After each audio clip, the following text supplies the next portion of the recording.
Salam əzizləyicilər, xoş gördük hər-birinizi. Mən Ağabəyli Saməddin. Bugün sizə monitorinq 4-cü sinif imtahanına uyğun olan tam yeni qaydalara əsaslanan imtahan tipli sınavımızı izah edirik. Bu sınavın həm Azərbaycan dili, həm də riyaziyyat sualları var. Azərbaycan dili izahlarını da videonun rəy bölməsinə qeyd edəcəm. İstənilən vaxt girib baxa bilərsiniz və bu sınavları siz həm saytda vaxtla ödənişsiz formada və tam ödənişsiz formada sizlər üçün sınavlar təşkil olunur.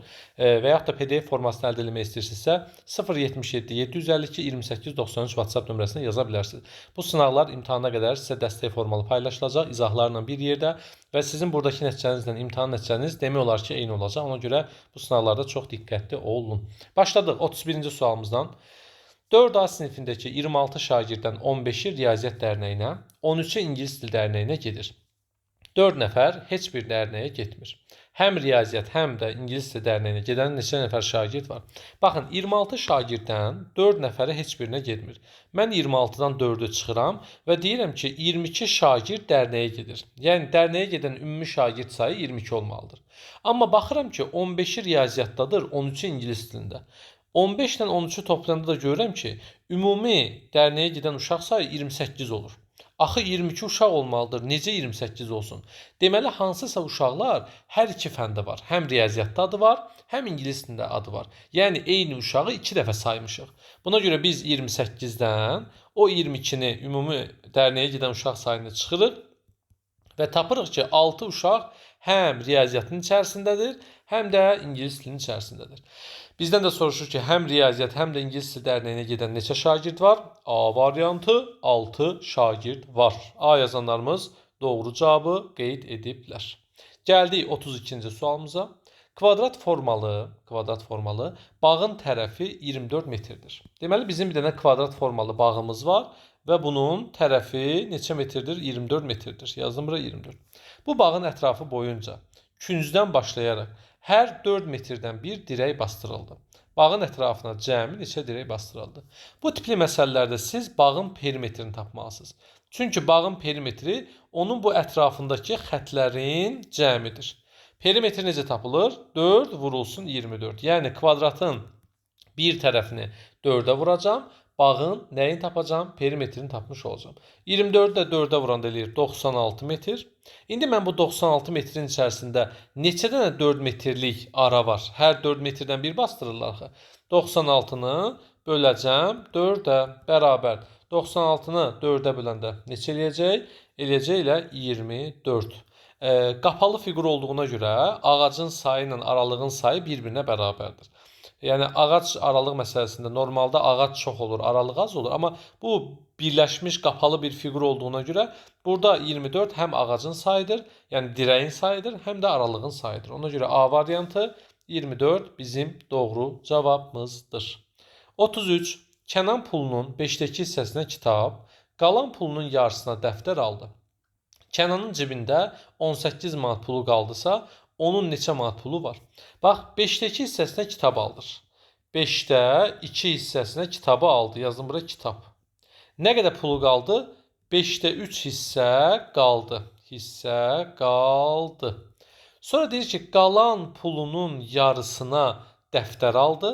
Bunu belə izah edeyim ki, qalan pulu budur. Düzdür? Bu pulun yarısı 18 manatdır. Qalan pulun yarısına 18 manat alıb. Baxın, bu 5-dəki hissəni sizə belə izah edeyim ki, 5-dəki hissəsinə kitab alıbsa, bunun qalan pul anlayışı 5-də 3 hissədir, düzdür? Bu qalan pul ki var ha, bu qalan puldur. Bunun da yarısı 18 manata nə alıb? Dəftər alıb. Niyə? Hardan bildim? Çünki deyir ki, qalan pulunun yarısına dəftər alır və Kənanın cibində 18 manat qalır.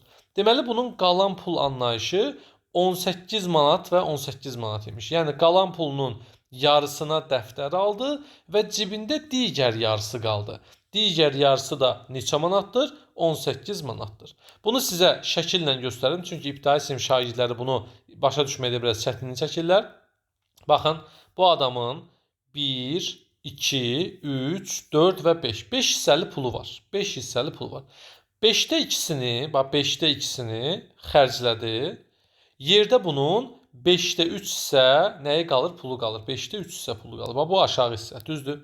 Bu 5-də 3 hissə pulunun da yarısını, bax tən yarısını xərcləyir və cibində 18 manat pul qalır. Mən anlayıram ki, bax bu pul, bax bu hissə yarısı 18-dirsə, digər yarısı da 18-dir. Yəni bura ümumilikdə bax bu hissə, yəni 5-də 3 isə 36 manatdır. 5-də 3-ü 36 olan ədəd hansı ədəddir? Bax buna baxacağam. 36-nı böləcəm 3-ə, vuracam 5-ə. Hissəsinə görə ədəd tapıram. 36-nı 3-ə böləndə eləyir 12, 5-ə vuranda eləyir 60. Sən demə, qoy mən deyim. Kənanın cibində cəmi 60 manat pul var imiş.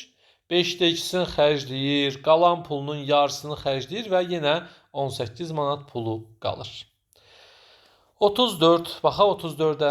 Verilmiş fiqurun daxilinə hər tərəfindən 1 sm məsafə qoymaqla yeni düzbucaqlı çəkdilər. Arada qalan boş sahənin sahəsini hesablayın. Bax, diqqətlə baxın. Bizim bu, deməli, neçənci sualdaydı bayaq? 33-dən sonra üzrlü sayın. Biz 33-dən sonra 34-ə baxaq, çaşıb 39-a baxarıq. 39-da izah edəcəm, səbirli olun. Bir ədədi 12-yə böldükdə alına bilən bütün mümkün qalıqların cəmi neçədir? Bilməyənlər üçün deyim, qalıqların cəmi düsturu var, hazır bir düsturdur.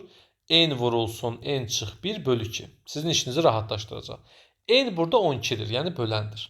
Yəni 12 vurulsun 11, 12-dən 1 çıxdım elə də 11, bölünsün 2, bərabərdir 66. A variantı bizim doğru cavabımızdır. 35, diqqətli olaq, işçi məsələsidir. Eyni gücə malik 4 fəhlə birlikdə işləyərək bir evi 6 günə rəngləyib qurtarıb. Bu arada bir daha xatırladıram. Sizlər üçün tam ödənişsiz formada izahlar, sınaqlar, suallar bu WhatsApp qrupumuzda, kanalımızda keçirilir. 077 752 28 93 WhatsApp nömrəsinə yazaraq siz də bu ödənişsiz sınaqlardan, suallardan yararlana bilərsiniz və videonun rəy bölməsində birinci rəydə sizə ödənişsiz YouTube kanalımızın linkini də paylaşmışıq. Orada imtahana qədər sizə tam dəstək olunacaq. Deməli deyir ki, eyni gücə malik 4 fəhlə birlikdə işləyərək bir evi 6 günə rəngləyib qurtarır. İşə başladıqdan 2 gün sonra fəhlələrdən ikisi xəstələndiyi üçün işi buraxmalı oldu. Qalan fəhlələr evi tam rəngləyib qurtarmaq üçün daha neçə gün işləməli idilər. Bunun məntiqi nədir? 1 gün, 2 gün, 3 gün, 4 gün, 5 gün və 6 gün var. 4 fəhlə eyni gücə malikdir. Bunu lap loru dildə başa salacağım. Bax, birinci gün hər fəhlə bir iş görsün. Hər fəhlə bir iş görsün. Neçə iş görüldü? 4 iş görüldü. Hərəsi bir iş görəndə 4 fəhlədir, 4 iş görülür. Yəni bunlar normal templə işləsələr, gündə hərəsi bir iş görməklə 4 fəhlə olduğuna görə 6 gün ərzində 6 vur 4 24 iş görəcəkdilər. 24 iş görəcəkdilər. Amma nə baş verir? Bunlar 24 işi görməyi planlayıblar. İşə başlayırlar 2 gün sonra. Deməli birinci gündə 4 fəhlə işləyir. İkinci gündə 4 fəhlə işləyir. Yəni cəmi 8 iş görülür. 2 gün ərzində 8 iş görülür. Bizim cəmi 24 işimiz var. Çünki plan budur. Bunun 8-ini görürlər. Nə qədər qalır yerdə? 16 iş qalır. Yəni 16 nə iş görməlidir bunlar. İndi 2 fəhlə işdən çıxır, xəstələnir. Qalan fəhlələr evi tam rəngləyib qurtarmaq üçün daha neçə gün işləməlidirlər. Bu qalan fəhlələrin neçə işi qalır? 16 işi qalır. Görə bilirsiniz 16 işi. Bunlar da gündə artıq hərəsi bir iş görərək 2 iş görə bilirlər də. 1 iş, 1 iş, 2 iş. 1 iş, 1 iş, 2 iş. Yəni gündə bir iş görən 2 fəhlə günlük 2 iş görə bilirlər. 2 iş, 2 iş, 2 iş. İndi mənə lazımdır ki, yerdə qalan bu 16 işi gündə 2-2 görməklə neçə günə yerdə qalan işi bitirəcəklər. Qalan fəhlələr evi tamamlayıb, rəngləyib qurtarmaq üçün daha neçə gün işləməlidirlər? Onların 16 iş görməli olublar, 16 işləri qalıb. Gündə də ikisi işləyə 8 günə bu işi tamamlayacaqlar. Yəni C variantı 8 bizim cavabımızdır. 36. Bir su çəninin 8-də 3 hissəsi su ilə doludur. Baxın, 8-dən 3-ü su ilə doludur. Bizə deyir ki, çənə daha 45 litr su əlavə edilərsə, çənin tam yarısı dolmuş olar. Su çəni neçə litr su tutur? Bax, bunu mən də çəkirəm sizin üçün lap rahat başa düşəsiniz deyə. Deməli, 8 hissəli bir çənimiz var. 8 isə 1, 2, 3, 4, 5, 6, 7 və 8. 8 hissədən 3 hissəsi dolub. Bax, 8-dən 3-ü dolub. 45 litrdə su əlavə etsək, çənin yarısı da olar. 8-dən neçədir çənin yarısı? 8-dən 4-dür. Yəni 8 hissəli çənin yarısı 4-dür də. Yəni bax, bu xəttdir. Bax, bu xətt. Deməli, 8-dən 3-ü doludur. 45 litrdə su əlavə etsələr, çənin 8-də 4-ü, yəni yarısı da olar. Buradan məlum olur ki, 45 bir hissəni doldura bilir. 8 hissədən sadəcə birini doldura bilir. Bu da bizə deyir ki, su çəni neçə litr su tutur? Su çənimiz 8 hissədir. Hər hissə 45 litr olduğuna görə 8-i 45-ə vuracam. 8 vurulsun 45, elədi 360 litr. Doğru cavabımız oldu C variantı, 360 litrə bərabər. C yazanlar doğru cavabımızı qeyd ediblər. Baxaq 37-ci sualımıza. Aralarındakı məsafə 480 km olan A və B şəhərlərindən qarşı-qarşıya 2 avtomobil yola düşdü. Birinci avtomobilin sürəti 75, ikincisinin sürəti isə 85-dir. Hər iki avtomobil eyni anda yola düşərsə, görüşməzdən 2 saat əvvəl onlar arasındakı məsafə neçə kilometr olar? Baxın, hər birinin sürəti var 75 və 85. Görüşmədən 2 saat əvvəl onlar arasındakı məsafəni soruşur. Gəlin biz tapaq görək, bunlar neçə saata görüşərlər? Bax, birinci bunu tapaq. Görüşmə vaxtını tapmaq üçün sürətlər toplanılır. 85 ilə 75-i toplayacağım və 480-i bu ədədə böləcəm. Siz 85 ilə 75-i toplasaz eləyəcək 160 və 480-i bölsəz 160-a eləyəcək 3 saat. Niyə böldük ay müəllim? Çünki sürətləri toplayandan sonra bu olur ümumi sürət. Gedilən yolu da sürətə böləndə zaman alınır. Yəni bu maşınlar normalda 3 saata görüşəcəkdilər, 3 saata. Amma bizə görüşməzdən 2 saat əvvəl lazımdır. Yəni 3 saatdan 2 saata çıxıram, yola çıxandan 1 saat sonra bunlar arasındakı məsafə bizə lazımdır. Bax, yola çıxandan 1 saat sonra bunlar arasındakı məsafə. 1 saat ərzində təbii ki, biri 75 vur 1, 75 kilometr yol gedəcək. Digəri 85 vur 1, 85 kilometr yol gedəcək. Niyə? Sürəti zamana vururam, sürəti zamana vururam. Getdikləri yolu tapdım. 85 üstə gəl 75. Yəni bunlar ikisi birlikdə 1 saat yolda olsalar 160 kilometr yol gedərlər. 480-dən də 160-ını gedərlərsə nə qədər qalar? 320 kilometr qalar. Bu məsələnin əsl həll yolu bu formadadır və bəzən şagirdlər baxırlar məsələyə birbaşa 480-dən bu ikisinin cəmini çıxırlar. Amma bu sualda o şərt ödədir. Çünki zaman burada 1 saat alındı. İmtahanda burada 1 saat alınmaz, 5 saat alınar, 6 saat alınar, 3 saat alınar. Yəni siz mütləq bu ardıcıllığı eləməlisiniz. Hər birini o görüşməzdən 2 saat əvvəl olan zamana vurmalısınız. Bunda necə tapdıq? Birinci görüş zamanlarını tapdıq. Elədi 3 saat. Sonra 2 saat əvvəl olduğuna görə 1 saat aldıq. 3-dən 2-nin çıxdığı 1 və hər birinin getdiyi yolu tapıb hesablayıb cavabı almış olduq. 38-ci sual. Kino zalda göstərilən cizgi film, deməli 37-də cavab B oldu. Aha. Kino zalda göstərilən cizgi film saat 14:15-də başladı. Filmin davam etmə müddəti 1 saat 45 dəqiqədir. Cizgi film saat neçədə bitər? 14:15-in üzərinə gələcəm 1 saat 45 dəqiqəni. 0 yazdım, 1 yadda 5, 6, elədi 15:60. 15:60-da nə deməkdir? 60 dəqiqənin 1 saat olduğunu bilirəm. Eləyir 16:00. Doğru cavabımız oldu B variantı. 16:00-a bərabər. Gəldik 39-cu suala. Bayaq bu suala baxırdıq. Verilmiş fiqurun daxilinə hər tərəfdən 1 sm məsafə qoymaqla yeni düzbucalı çəkdilər. Arada qalan boş sahəni hesablayın. Baxın, hər tərəfdən 1 sm olmaqla içəridə bir dənə düzbucalı çəkəcəyik. Bu bizim bildiyimiz xalça məsələsidir. Baxın, uzunluq 7-dir. 7 santimetrin sağda da 1 santimetr boşluğu var, solda da 1 santimetr boşluğu var. 7-dən bu 1-ləri çıxıram. Təzə çəkdiyim fiqurun uzunluğu olur 5 santimetr. 7-dən 2 dənə 1 çıxanda 5. Deməli, bu içəridə olan qırmızı fiqurun uzunluğu 5-dir. Eyni şəkildə bunun eni 4-dürsə, yuxarıda da 1 santimetr boşluğu var, aşağıda da 1 santimetr boşluğu var. 4-dən 2 dənə 1-i çıxıram, eləyir 2 santimetr. Yəni bizim çöldəki fiqurumuzun eni 4, uzunluğu 7-dir. İçəridəki fiqurun eni 2, uzunluğu 5-dir. Çünki hər tərəfdən 1 sm məsafə qoyulub, sağda da məsafə var, solda da var. 2 dənə 1. Yuxarıda da var, aşağıda da var. Hamısını hesabladıq. İndi böyük fiqurun sahəsi, yəni bütöv o birinci yaşılın sahəsi 7 vur 4 28 idi. Balaca fiqurun, yəni içəridə təzə çəkdiyim fiqurun sahəsi isə 5 vurulsun 2, yəni 10 sm-dir. Qayda belədir. Böyük fiqurun sahəsindən kiçik fiqurun sahəsini çıxırıq. 28-dən çıxacam onu. Elədi 18 sm-in kvadratı. Bu mövzu adətən xalça məsələsi adlanır. Yəni otağın içərisinə xalça sərirlər. Xalça bütün divarlardan eyni məsafədədir və s. Bu tipli izahı Ağabəyli İsaməddin YouTube kanalında xalça məsələləri yazaraq tapa bilərsiniz. Gəldik 40-cı sualımıza. 40-cı sualımız biraz təsəvvür sualdır.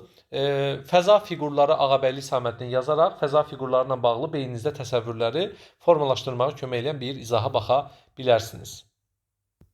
Bu arada imtahana hazırlaşanlar üçün monitoring test toplumumuzu sizə təqdim edək. Bu toplumun içərisində həm riyaziyyatdan, həm Azərbaycan dilindən mövzu və ümumi sınaqlar var və bu sınaqları işləməklə siz imtahan nəticənizi artıra bilərsiniz. Son yeni çərçivə sənədinə uyğun olaraq suallar, sınaqlar sizi gözləyir. Kitabı bütün kitab mağazalarından əldə edə bilərsiniz və həmçinin bizim monitoring altdan xətt face Instagram hesabımıza baxaraq orada da hər gün paylaşılan sualları görə bilərsiniz. Qayıtdıq sualımıza. Verilmiş fiquru kuboida tamamlamaq üçün neçə kub vahid lazımdır? Birinci, biz bunun həcmini tapaq. Bunun həcmi necə tapılır? Eni, uzunluğu və hündürlüyün bir-birinə vuraraq həcmi tapa bilərsiniz. Bunun eni 2 dənə kvadratdır. Bir burada, bir də bu boşluq 2. Enində 2 kvadrat yerləşir. Uzunluğunda isə baxa bilərsiniz 1, 2, 3, 4, bir də görünməyən, bunun elə bir ki paralelində olan 5-ci kvadratımız var. Yəni bunun uzunluğu 5 kvadratdan ibarətdir. Eni 2 kvadrat, uzunluğu 5 kvadrat. Hündürlüyü nə qədərdir? Baxın, bunun altında, bu hissənin altında görünməyən bir dənə kvadrat var. Onu biz görmürük, çünki şəkildə o görünmür, amma var orada. Oranı saysaq 1, 2, 3 və 4. Hündürlüyü də 4-dür. Deməli, mən bütöv fiqurun həcmini tapıram. 2 vur 5 vur 4. Bu elədir 40. Yəni bizim bu kuboidimizin həcmi 40-dır. İçərisinə 40 dənə kub yerləşir. 40 dənə kub yerləşir. Bəs neçəsi var, neçəsi çatmır? Olanları sayaq. 1, 2, 3, 4, 5, görünməyən 6, 7, 8, 9. 40 dənəsindən 9-u var, 31-i yoxdur. Deməli, B variantı 31 bizim cavabımızdır. Bir daha bu hissəni diqqətlə baxın, yəni səhvə yol verməyin.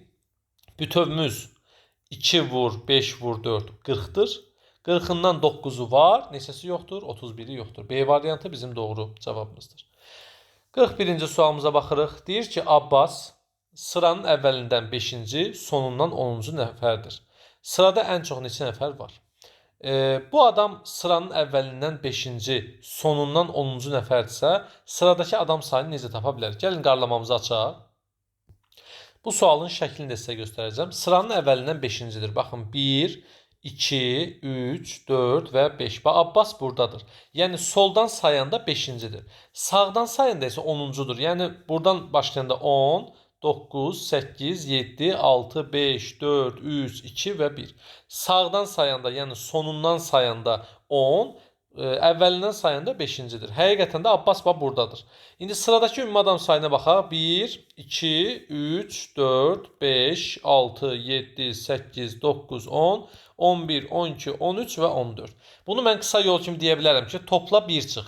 5 ilə 10-u topla, ən çox adam istəyirsə. 1 çıx, eləsin 14. Amma istədim ki, şəkil kimi də görüb təsəvvürünüz formalaşsın. Deməli, biz bunu qısa yol kimi 5 ilə 10-u toplayıb 1 çıxa bilərik. Çünki niyə o 1 çıxırıq? Çünki Abbas həm 5-ci yerdə dayanıb buradan sayanda, həm də buradan sayanda 10-cu yerdə dayanıb. Yəni bu adam eyni yeri 2 dəfə tutub. 5-ci yeri və 10-cu yeri tutan adamlar eyni adamlardır. Ona görə hər dəfə 1 çıxılır. Və cavabımız olur nəyə bərabər? A variantı 14-ə bərabər. Getdik 42-ci sualımıza. 41-ci sualın cavabı A oldu. 42-də deyir ki, koordinat sistemində sinif yoldaşlarının evi qeyd edilmişdir. Kimin evinin x-i başlanğıc nöqtəsindədir? Kimin evi x-i başlanğıc nöqtəsindədir? Biz burada bir-bir bütün evləri analiz edək və sualın cavabını daha yaxşı başa düşək. Bizim burada məntiqimiz nədir? Hər bir nöqtənin x-i var, bir də y-i var, düzdür?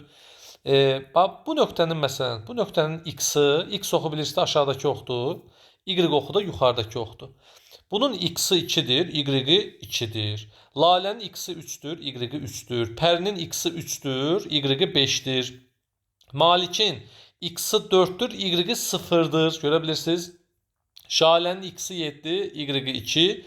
Şəfəqin x-i 7, y-i 3-dür. Hamısını biz aşağıya və sola doğru uzadırıq. İndi diqqətlə baxın burada Sabirin x-ına. Sabirin x-i 0-a düşür. Y-i də 7-yə düşür. Yəni Sabirin x-i 0-dır, y-i 7-dir. Ona görə biz x-i başlanğıc nöqtəsinə düşən adam kimi Sabiri nəzərə alırıq. Bir dənə aşağı çəkdik, bir dənə özünə.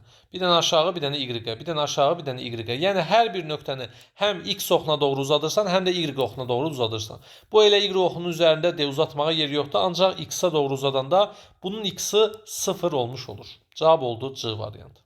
Verilmiş fiqurun həcmi 720 kub metr olarsa, fiqurun enini müəyyən edin. Həcmi tapmaq üçün biz fiqurun eni uzunu hündürlüyün bir-birinə vurmalıyıq. Düzdür?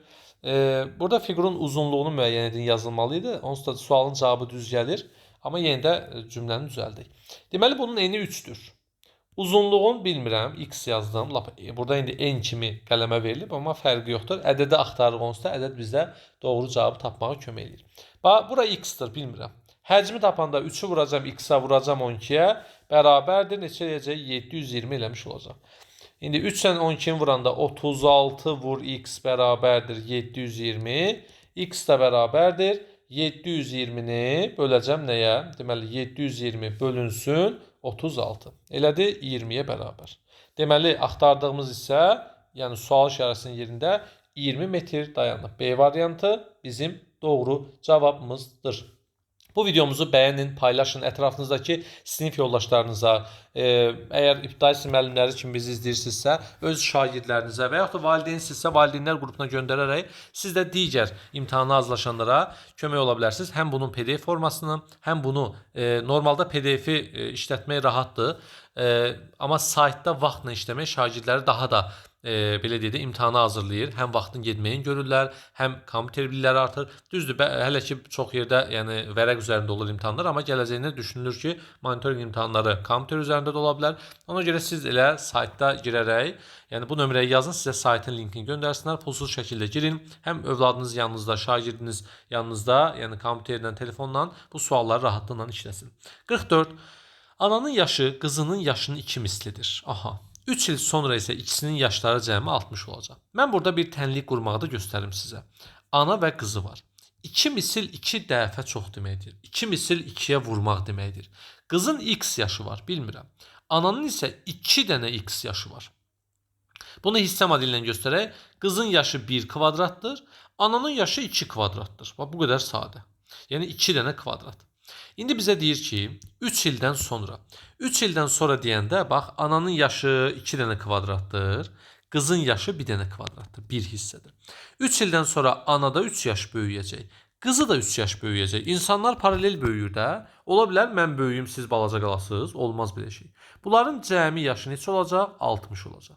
İndi mən bu 3-ləri 60-dan çıxıram. Çünki bu 3-lər ədəddir. Bunları çıxa bilərəm. Qalır ananın yaşı 2 kvadrat. Üstə gəl qızın yaşı 1 kvadrat. Bərabərdir. 60-dan da bu 3-lərin cəmi. 60-dan 3 çıxanda 57. Bu 3-ü çıxanda da 54 qalır. İndi burada neçə kvadrat var? 3 kvadrat var. 3 dənə kvadrat 54-dürsə, kvadratın biri 18-dir. 54-ü 3-ə bölürəm 18. Deməli bizdən qızın yaşını soruşur. Qızın yaşı da 1 kvadratdır. Yəni 18-ə bərabərdir. D variantı bizim doğru cavabımızdır. 45-ci sual. Bu sual 2025-də də monitorinq sualına düşmüş suallardandır. Yəqin ki, o sualların izahını işləmişsiniz, öyrənmişsiniz. Öyrənməmişsinizsə mütləq bizim nömrəmizə yazın və yaxud da İbtidai Sinif FES YouTube kanalına baxa bilərsiniz. Orada 2025-in imtahan suallarını bir-bir, hər birinə aid 5 nümunə izah eləməklə siz dərsin izahını çəkmişik. Verilmiş ədədin açıq şəkildə düzgün yazılışını müəyyən edin. Baxın, bu ədədin 10 minliyindən neçə dənədir? 3 dənədir. 3-ü vuracam 10 minliyə. 3-ü 10 minə vuranda 30 min eləyir. Minliyi yoxdur. Heç nə yazmayacam. Yüzlüyündən bir dənədir. 1 vur 100, elədi 100. Onluğundan 2 dənədir. 2 vur 10, 20. Təkliyindən 3 dənədir, elədi 3. 30 min, diqqətlə baxaq. 100, 20 və 3. 30123. Bəli, bəli, A variantı yazanlarımızı şık gürültülü alqışlayırıq. Halaldır sizə. Əziz şagirdlərimiz, qəti surətdə imtahandan qorxmayın. Siz hamısını bilirsiniz. Bu imtahanda dünyanın sonu deyil. Yəni imtahanda Allah eləməsin nəticəniz ürəyinizcə olmasa belə, yəni hələ önünüzdə çox imtahanlar var. Siz bilik toplayın, çalışın, həvəsli olun və öz addımlarınıza doğru addımlayın, ruhdan düşməyin. Hər şey sizin öz əlinizdədir. Bu dəqiqə qarşınızda bir məqsəd qoyun ki, mən dərslərimi yaxşı oxuyacağam və istədiyim hər şeyə çatmış olacağam. Ona görə yaxşıca monitorinq imtahanına hazırlaşmaq lazımdır. Hər birinin perimetri 24 sm olan 5 kvadratı yanbayan düz xətt üzrə birləşdirdilər. Alınmış yeni fiqurun sahəsi neçə kvadrat santimetr oldu? Birinin perimetri 24-dürsə, 24-ü 4-ə bölərəm ki, birinin tərəfini tapım. Yəni bizim bu tərəfimiz 6 santimetrdir. Burada da bu da 6'dır. Bu da 6 santimetrdir. 6, 6 və 6. Yəni bütün tərəflər 6 santimetrlərə bərabərdir. Alınmış yeni fiqurun sahəsini istəyir. Bu fiqur bütöv bir düzbucaqlıdır. Bunun eni 6, uzunluğu isə 24'dür. Çünki 4 dənə 6 var axı burada. 4 vur 6, hop, neçə edir? 24 edir. Bəs sahə necə tapılır? 6'nı vuraram 24'ə. Düzbucaqlının enini uzunluğuna vururam. Bu da eləyir 4 yazdım, 2 yadda 12, 144. Deməli, baxaq, gözümüzdən nəsə qaçmasın. Alınmış yeni fiqurun sahəsi nə qədərdir? Hesablama səhvimiz yoxdursa bu 144 eləməlidir. Yəqin ki, C variantında rəqəmin biri düşməyib. C variantı yazar. Bir daha baxaq, birdən gözümüzdən nəsə qaçar. Üzr istəyirəm, burada 5 dənə nəyimiz var? Bizim kvadratımız var. Mən neçə dənə götürmüşəm? Mən 4 dənə götürmüşəm. Burada səhv elədik. Qaza gəldik, az qalsın. Bir daha baxaq. Diqqətlə baxın. Hər birinin perimetri 24'dür. Əla. 24'ü 4'ə böldüm. Kvadratların tərəfi oldu neçə? 6. Görürsünüz, az qalsın qaza gəlirdim, amma cavabda olmamağı mənə kömək elədi. Kvadratın bir tərəfi 6'dır. Bəs düzbucaqlının uzunluğu nə qədərdir? 5 kvadrat olduğuna görə 5 dənə 6. Yəni 30 olur. Başa düşürsünüz? 30. Mən də burada 6'nı vuracam nəyə? 30'a. Düzbucaqlının eni 6'dır, uzunluğu 30'dur. 6'nı 30'a vuracam. Sahəsi olacaq 180. Yəni burada gözümdən qaçdı. Elə bildim 4 kvadratdır, amma gördüm ki 5 kvadratdır. Həm də sizin kimi şagirdləri yoxlayıram. Görürüm şagirdlərimiz diqqətlidirlərmi? Hala oldu sizə diqqətli şagirdlərimizə. 6'nı vurduq 30'a elədi 180. D variantı bizim doğru cavabımızdır. Keçdik növbəti sualımıza. 47-ci sual. AC bərabərdir AD. Deməli AC AD-yə bərabərdir. O da bərabərdir DC-yə. Yəni bu bərabər tərəfli üçbucaqdır. Çevrənin daxilinə verilmiş bərabər tərəfli ADS üçbucağının perimetrini tapın. Diqqətlə baxın. Əgər bu B-dən sağ tərəfə 4 santimetrdirsə, deməli sol tərəfə də 4 santimetrdir. Yəni bu mərkəzi nöqtədir və bunun sağı 4-dürsə, solu da 4 olacaq. Bura 4 olanda bu da 4 olur. Üçbucağımızın tərəfi olur 8 santimetr. Üçbucağın da adı üstündə 3 tərəfi olduğuna görə 3 dənə 8 edir 24 santimetrə bərabər. B variantı bizim doğru cavabımızdır. Radiusları 6 santimetr olan çevrələr verilmişdir. AB parçasının uzunluğunu tapın. AB'nin uzunluğunu tapmaq üçün mən baxım görüm neçə dənə radius var. Radius mərkəzdən bu xəttə qədər, yəni çevrənin xəttinə qədər olan məsafədir. Burada bir dənə radius var 6 santimetr. İkinci radius var 6 santimetr. Üçüncü radius var 6 santimetr. 3 dənə 6 18 santimetrə bərabərdir. Deməli bu fiqurun, bu parçanın uzunluğu A variantı 18 santimetrə bərabərdir. 49-cu sualımız. Parkda X sayda qız, Y sayda oğlan var. Abbas uşaqların hər birinə 6 ədəd şar verdi. Abbasın uşaqlara verdiyi şarların sayını hansı ifadə ilə göstərmək olar? Gəlin biz uşaqları toplayaq. Çünki hamısına eyni qədər şar verilir. X qədər uşaq var, qız var, Y qədər də oğlan var. Cəmi X üstəgəl Y sayda uşaq var. Hər uşağa da 6 şar veriləcək. Vururam 6'ya, qutardı. X üstəgəl Y vurulsun 6. A variantı bizim doğru cavabımızdır. Tənliyi həll edin. Baxın, bölünəni tapmaq üçün böləni qismətə vururlar. 6'nı 36'ya vurdum. 6-nı 36-ya vuranda düzdür. Cavablar elə verilib ki, onsuz da istəsəz də bu sualı səhv yazmaq istəyir, amma yenə də bəzən şagirdlərimiz 36-nı 6-ya bölürlər və s. olmaz. Diqqətli olun. 6-nı 6-ya 36, 3 yadda, 6-nı 3-ə 18, o da 3 yadda, 216. B variantı bizim doğru cavabımızdır. Bu arada bizim bu sınavımızı saytda işləyəndə nəticəniz, yəni müəyyən balı keçəndən sonra sizə sertifikat da verilir. Onlayn şəkildə həmin sertifikatları da əldə edə bilərsiniz. Yəqin ki, saytda işləyənlərin artıq sertifikatları da var. Əgər sertifikatı əldə eləmisinizsə, mütləq Instagram hesabınızda paylaşın və bizim monitoring altdan xətt fes Instagram hesabına və yaxud da Ağabəyli İsaməddin Instagram hesabına tag eləyə bilərsiniz. Biz də onları paylaşaq və oxuyan şagirdlərimizi bütün ölkə tanısın. Gəldik 51-ci sualımıza. X neçə dərəcəli bucaqdır? Yadınızda saxlayın. Bax, bunun sol tərəfi belədirsə, bu 90 dərəcəli, yəni düz bucağı göstərir. İndi burada 90 dərəcə var, burada 40 dərəcə var. Cəmi 130 dərəcə elədir. Düzdür? 130 dərəcə.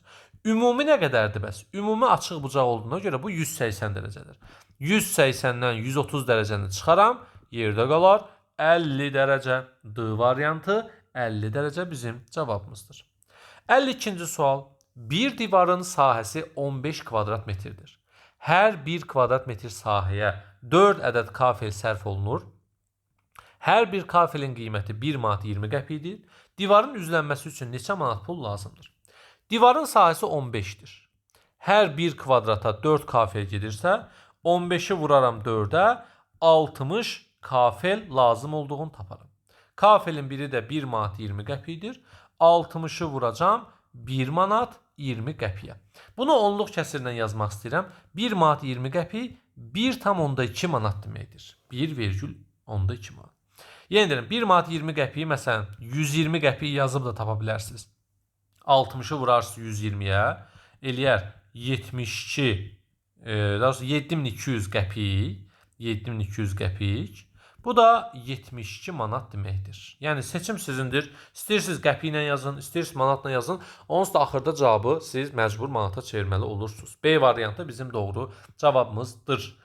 53-ə keçirik. Xahişim odur ki, bu videonu maksimum dərəcədə bəyənin, paylaşın və kanalımıza abunə deyilsə, abunə olub bildirişləri açın. Həm Ağabəyli İsaməddin YouTube kanalına, həm İbtidai Sinif FES YouTube kanalımız var ki, orada da sırf şagirdlər üçün, sizlər üçün bütün günü suallar, sınaqlar, imtahan sualları paylaşılır və imtahana qədər sizə tam ödənişsiz formada dəstək olunacaq. 53 və videonun rəyinə neçə doğru cavab yazmışsınız, neçə bal yığmışsınız və yaxud da imtahanda neçə bal toplamaq istəyirsiniz, mütləq rəydə bunu qeyd edirsiniz. Şəkildəki düzbucaqlının ağ rəngli hissəsinin sahəsi 9-dur. Bax, belə bir şəkli mən sizin üçün tam bərabər 3 bucaqlara bölürəm. Bax, bu şəkli mən hissə məsələsi kimi işləmək istəyirəm. Hissə. Və bunu bərabər hissələrə böldüm. Görə bilərsiniz. Deməli, burada neçədən 3 bucaq var? 1, 2, 3, 4, 5, 6, 7, 8, 9, 10, 11, 12, 13, 14, 15, 16. 16 dən 3 bucağın 8-i ağ, 8-i sarıdır. Yəni, yarısı rənglənib, yarısı rənglənməyib. Deməli, rənglənən sahə ilə rənglənməyən sahə bir-birinə bərabərdir. Bu qədər sadə. Deyir ki, ağ rəngli sahə 9-dur. Ağ rəngli sahə 9 sm kvadratıdırsa, deməli sarı rəngli sahə də 9 sm kvadratıdır. Bax, ibtidai səviyyəsində heç bir hesablama aparmadım. Bunu rahat fiqurlara böldüm və cavabı tapdım. Cavab oldu A variantı 9-a bərabər. 54. Deməli, 53-cü sualımızda cavab oldu A variantına bərabər. 54-ə baxaq. Aylin fiqurlardan ibarət naxış qurur. O hər bir fiquru yaratmaq üçün qara və ağ piltələrdən istifadə edir. İlk 3 fiquru göstərilmiş ardıcıllıqdan 5-ci fiquru düzəltmək üçün neçə ədəd qara piltəyə ehtiyac duyulacaq? Gəlin baxaq. Burada 1 qara piltə var. 1, 2, 3. Burada 3 qara piltə var. Burada isə 1, 2, 3, 4, 5, 6 qara piltə var. Baxın, necə artır? Necə artır? Bax, bu ardıcılığı təyin etmək lazımdır ki, biz 54-cü sualın cavabını tapa bilək. 1, 3, 6, növbəti ədəd neçə olacaq? Gəlin, həm ağları, həm də qaraları yazaq, daha yaxşı başa düşək. Bax, burada birincidə 3 ağ var, 3 ağ, bir qara var. Düzdür? Burada 1, 2, 3, 4, 5, 6. 6 ağ var. 1, 2, 3. 3 qara var. 3 qara. Burada 1, 2, 3, 4, 5, 6, 7, 8, 9, 10. 10 ağ var. 10 ağ var. 1, 2, 3, 4, 5, 6 qara var. 6 qara var. Fikir verin. Ağların sayı əvvəlcə 3 idi. Sonra oldu 6, sonra oldu 10. Burada qaraların sayı əvvəlcə 1 idi, sonra 3 oldu, sonra 6 oldu. İndi nə qədər artacaq? Bax, birinci bunu təyin etmək lazımdır. Növbəti həddimiz, yəni hər biri özündən nə qədər çox artır, ardıcıllığı təyin etmək lazımdır. Burada şəkli özünüz çəkərək də göstərə bilərsiniz. Yəni mən təkcə ardıcılla getməyim. Baxın, şəkli necə çəkə bilərik? Burada bir qara, ətrafında ağlar var. Fikir verin, birinci sətirdə bax bir qara var. Sonra 2 dənə qara var. Bax, sonra 1 qara, 2 qara, 3 qara var. İndi deməli dördüncü şəkil, bax dördüncü şəkildə birinci sətirdə 1 qara olacaq. Birinci sətirdə bax dördüncü şəkli çəkirəm. Birinci sətirdə 1 qara olacaq. İkinci sətirdə 2 qara, üçüncü sətirdə 3 qara, dördüncü sətirdə 4 qara olacaq. Bax, hər dəfə qaraların sayı artır.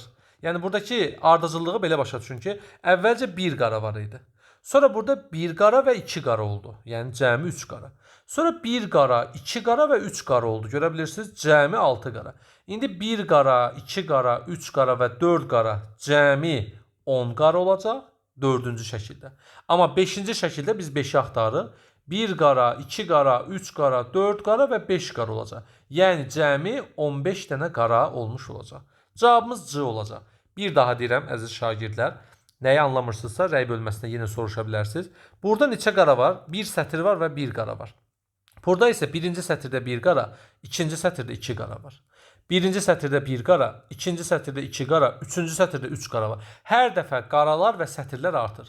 İndi bizim birinci sətrimizdə 1, ikinci sətrimizdə 2, 3-də 3 və dördüncü sətrimizdə 4 qara olacaq. Cəmi 1, 2, 3, 4 toplayanda 10 qara olacaq.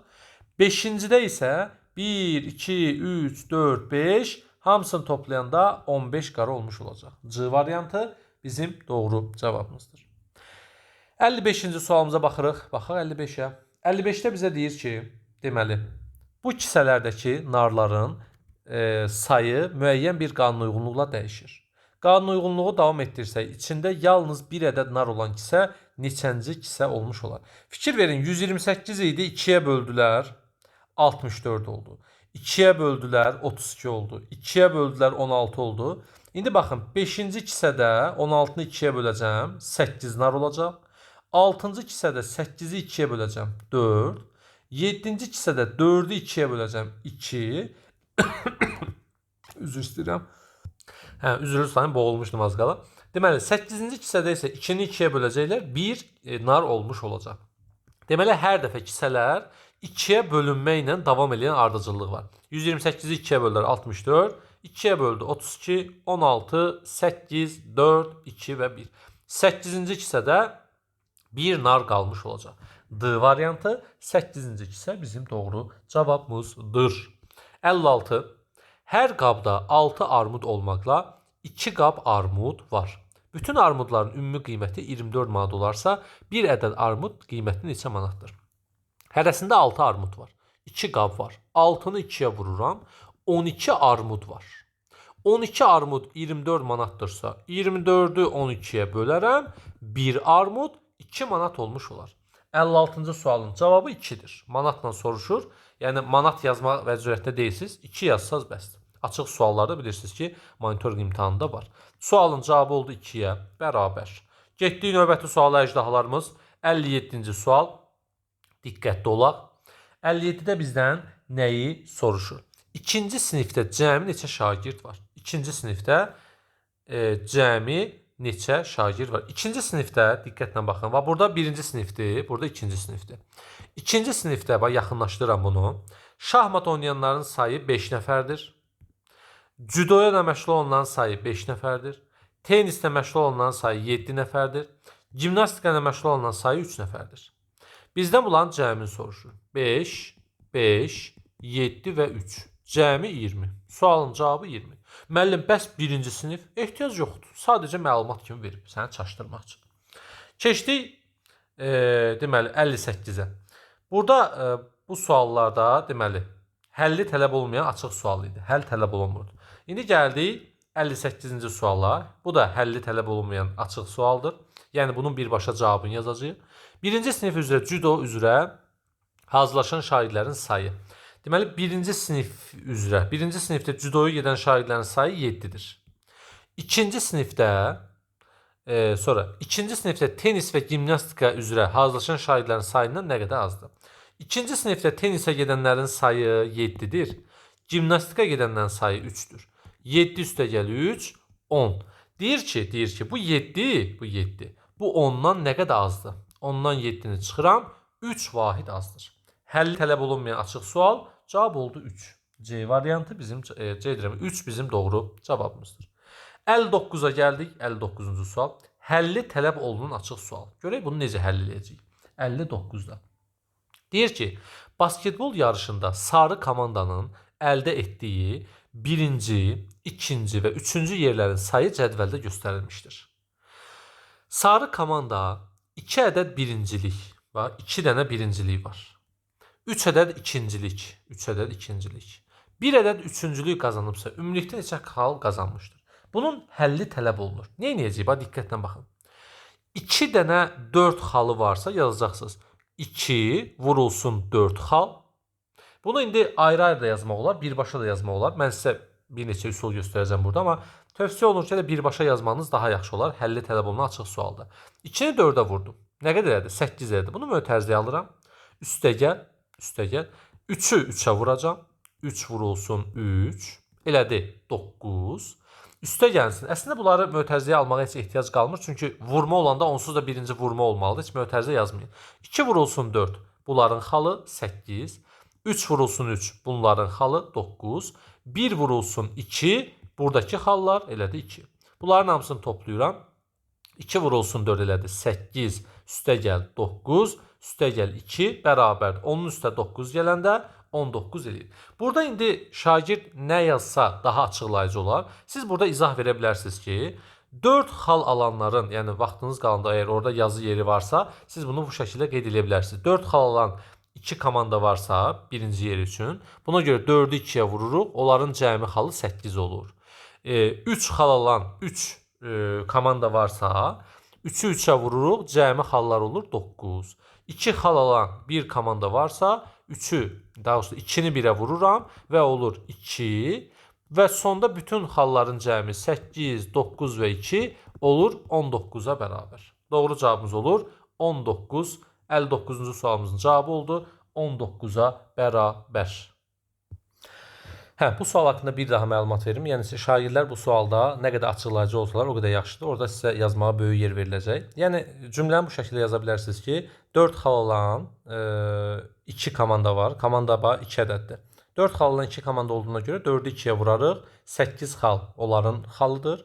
3 xal alan 3 komanda olduğuna görə 3-ü 3-ə vurarıq. 9 xal onların cəmi xalıdır. 2 xal alan 1 komanda olduğuna görə 2-ni 1-ə vururuq. 2 də onların cəmi xalı olur. Və bizdən sonda ümumilikdə neçə xal qazanmış soruşduğuna görə bütün komandaların ballarını toplayırıq. Yəni bunu nə qədər açıqlayıcı yazsaz, nə qədər cümlələrdən istifadə etsəz, əslində siz bunun riyazi yolunu bilirsinizsə, biraz orada özünüzdən sözlər yazmanız tövsiyə olunur. Elə bilin ki, bir nəfərə izah edirsiniz ki, niyə bunu eləyirik? Niyəsini izah eləsəz, mən sizə necə bunu izah edirəm, siz də bunu yazıda qeyd eləsəz, sizlər üçün daha yaxşı bu bal gətirən sual olmuş olar. 59-cu sualın cavabı oldu 19-a bərabər. Gəldik 60-cı sualımıza əjdahalarımız. Bir ay ərzində təşkil olunan 4 yarışdan sarı komanda 2 dəfə birincilik, 1 dəfə üçüncülük və 1 dəfə də ikincilik qazanıbsa, ümumilikdə neçə xal qazanmışdır? Baxın, burada 2 ədəd birinci. Yəni burada komandanın sayı kimi qeyd eləməyim. Mən burada komanda sayı kimi oxudum. Yəni sarı komandadır. 2 dəfə birincilik qazanıb. 2 dəfə birincilik qazandığı üçün 2 vur 4, 8 xal qazanır. Yəni cümləni diqqətlə oxuyun. Bu 2 nəyi göstərir? Birinciliyin sayını. Deyəcəksiniz ki, 2 dəfə birincilik qazanıb. Hər birincilik də 4 xal verdiyinə görə 2-ni 4-ə vuracaqsınız 8. 3 dəfə ikincilik qazanıb. Hər ikincilik də 3 xal verdiyinə görə 3-ü 3-ə vuracam 9. Bir dəfə üçüncülüyü qazanıb, hər üçüncülüyü də 2 bal verdiyinə görə 1-i 3-ə vuracam, 1-i 2-yə vuracam 2 və toplayacam 19. Eyni şey burada da keçərlidir. Diqqətlə baxın. 2 dəfə birincilik qazanıb, bir dəfə üçüncülük, bir dəfə ikincilik. Deyəcəksiniz ki, sarı komanda 2 dəfə birinciliyi qazanıb və hər birincilikdə 4 xal aldığına görə 2-ni 4-ə vururuq, 8 xal birincilikdən qazanıb. Bir dəfə ikincilik qazanır və hər ikincilikdə 3 xal aldığına görə 1-i 3-ə vururam. 3 xal ikincilikdən gəlir. Bir dəfə də üçüncülük qazanır və hər üçüncülükdə 2 xal aldığına görə 1-i 2-yə vururam, 2 xal da üçüncülükdən gəlir. Cəmin soruşursa bizdən 8, 3 və 2-ni toplayıram. Cəmi 13 xal olmuş olur. Doğru cavabımız oldu 13-ə bərabər. Belə əziz şagirdlərimiz, monitorinq imtahanında hər birinizə uğurlar. İmtahan gününə qədər bu sınaqlardan yenə sizin üçün təşkil edəcəyik. Növbəti sınağı işləmək istəyirsinizsə, videonun rəy bölməsinə monitorinq sözü yazın və sizə növbəti sınaq haqqında məlumat verilsin və ya bizim əlaqə nömrələrimiz 077 752 28 93 WhatsApp nömrəsinə yaza bilərsiniz. Ödənişsiz formada WhatsApp kanalımız var. Həmçinin Monitoring Face Instagram hesabına keçid edə bilərsiniz və bizim videomuzu bəyənib, paylaşaraq, kanalımıza abunə olaraq siz də rəy bölməsində öz ürək sözlərinizi bildirə bilərsiniz. Bu videonun Azərbaycan dili videosu da var. Onu da rəydə qeyd edəcəyik. Mütləq şəkildə onu da izləyin. Hər birinizə uğurlar. Sağ olun. Növbəti videoda görüşərik. Hələlik.